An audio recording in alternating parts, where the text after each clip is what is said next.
The quiet shift somewhere along your path, maybe after a breakdown or a powerful moment of clarity, something shifted. You saw through the noise, the patterns, the illusion, and then silence. At first it felt powerful, like freedom, but gradually, that meaning, that spark just faded. Not in a dramatic way, just quietly, like your soul turned down the volume on life and forgot to turn it back up. You stopped chasing, stopped caring, not out of recklessness, but in that deep, existential sigh kind of way. And then the whisper came, "Why? Why do I feel so numb now that I finally see the truth?" The paradox of awakening. Here's the paradox no one tells you about. We think spiritual awakening will light us up. But for many, especially the deeply introspective, the empaths, the seekers, it empties us. I remember a friend, bright, spiritual, obsessed with all the right books, Tolle, Watts, Krishnamurti. She had a huge awakening after a long, dark night of the soul. She finally got it, saw through the ego, the chase, the illusions. But 2 months later, she was lying in bed, staring at the ceiling, barely able to move. She said, "I used to cry over not doing enough. Now I don't care if I do anything at all." The psychological death. She thought awakening would ignite her, but instead it dimmed her. Carl Jung saw this coming. He didn't use trendy words, but he understood what happens when the unconscious becomes conscious. Enlightenment, he said, doesn't come by imagining figures of light, but by making the darkness conscious. Sounds poetic, until you live it. Because awakening, it's not the end. It's the start of a psychological death, the death of who you thought you were. Your goals, your relationships, even your sense of time, collapse. The ego's confusion. But here's the catch. Your ego isn't dead. It's just lost. It had a map. That map is gone now. And without a new one, your motivation vanishes. You're not lazy. You're in limbo. You've woken up from something, but you haven't woken up into something else. Yet, the sacred pause. What you're feeling isn't failure. It's sacred. Jung warned, our modern world runs from this part, this sacred pause, this void. But he believed it was essential for true individuation. Becoming your authentic self. No one warns you about this part, do they? Well, that's what we're going to explore next. The truth behind your lost motivation, and why it might be the most profound spiritual upgrade you've ever experienced. The collapse of the old fuel. First, let's get this straight. You're not crazy. You're reprogramming. Your entire operating system is shifting. Those to-do lists, the goals, the hustle culture, they don't move you anymore. Why? Because your motivation system is collapsing. And Jung saw this way before it trended. For most of your life, your ego gave you fuel. Proving yourself, seeking validation.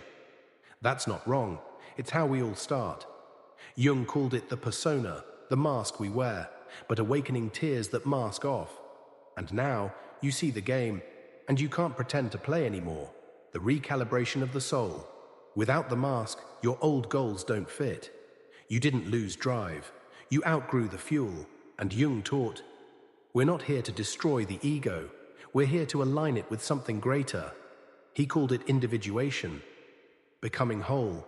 Not the small self craving likes, but the deeper self, the soul.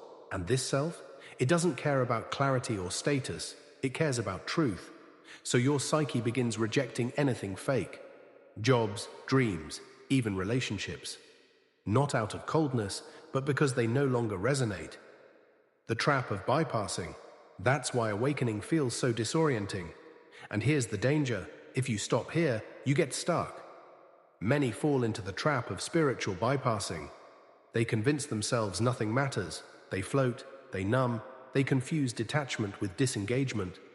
But the self, it doesn't want escape. It wants embodiment. It wants to bring light into matter. Heaven into your hands. And to do that, you've got to walk through what Jung called the in-between. You're not lost. You're in transit, no longer ego, not yet whole. This is not failure, it's a rite of passage. Enantiodromia, the sacred swing. In our world, stillness looks like failure.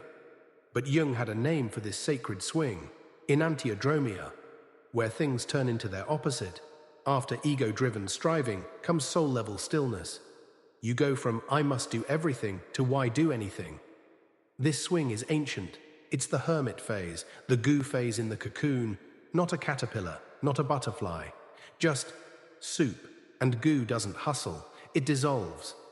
But the self, it whispers, "Let go, I'm building something deeper." And most spirituality skips this. It tells you high vibes only.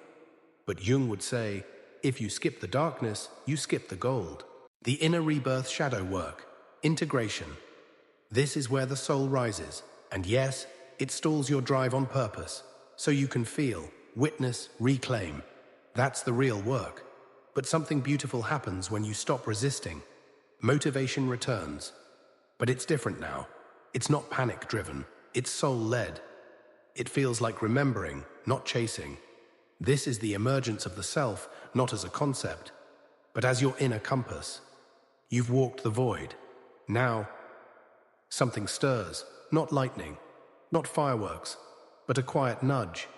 Living from the self. You don't want the old life back. You want a new one. And the self? It speaks in resonance, in nudges, in symbols. Jung called this the symbolic life, where your dreams, your gut feelings, they guide you. You're no longer chasing, you're responding. Not from fear, but from alignment. You might still feel confusion or grief, but you won't feel betrayal. Not dragging yourself through a life that doesn't fit. Instead, you create when no one's watching. You say no, even to shiny things. You follow curiosity, not checklists. Peace over performance, that's your new fuel. The soul's motivation. It's not adrenaline, it's alignment. It's what Jung meant by living symbolically. You stop trying to control life. You begin to dance with it. You ask different questions. Not "what should I do?" but "what's quietly calling me?" Not "what's the plan?" but "where is life nudging me?" Ambition doesn't die, it evolves. It becomes devotion to truth, to growth. And this kind of energy, it builds things, it heals, it teaches. Not because you should, but because your whole being says yes. That old spark didn't die. It cleared the way for a deeper flame, one that doesn't flicker with the wind. This isn't the end of your awakening, it's the beginning of your becoming. So if this spoke to you, share your voice. And remember, the real story begins now.